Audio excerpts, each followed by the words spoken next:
Habari, leo tuko hapa mkoani Rukwa katika wilaya ya Sumbawanga. Tuko hapa kwa ajili ya kambi maalum ya afya iliyoandaliwa na The One New Height Tanzania kwa ushirikiano na Nurses Heart to Heart kutoka Marekani na Dr. Atman Memorial Hospital. Karibuni sana. Kwa muda wa siku 3, wananchi wa Sumbawanga watapatiwa ushauri, uchunguzi na matibabu ya kisukari, presha pamoja na magonjwa ya moyo.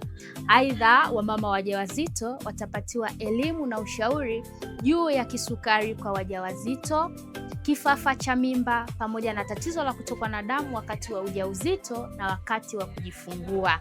Sambamba na hilo, wakunga wanajengewa uwezo kwa ajili ya kuimarisha huduma ya afya ya mama na mtoto.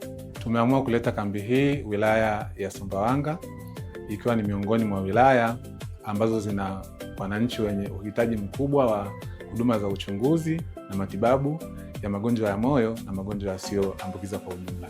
The One New Height Tanzania tuna malengo ya kuwafikia wananchi wengi, hasa wenye uhitaji mkubwa wa vipimo na matibabu ya magonjwa ya moyo na magonjwa yasiyoambukiza.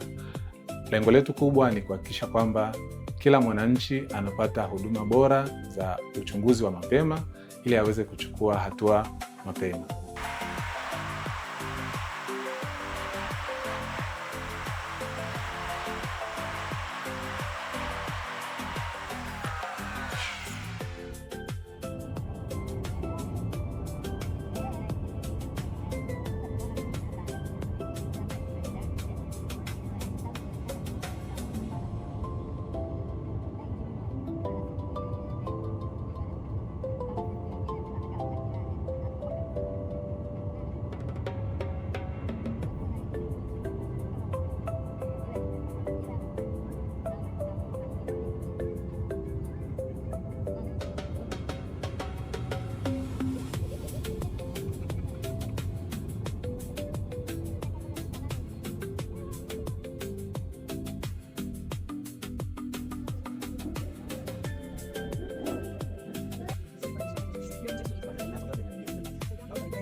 Katika uchunguzi wa magonjwa ya moyo tunatumia vifaa vikuu viwili. Cha kwanza, kipimo cha ultrasound ya moyo, yani echo.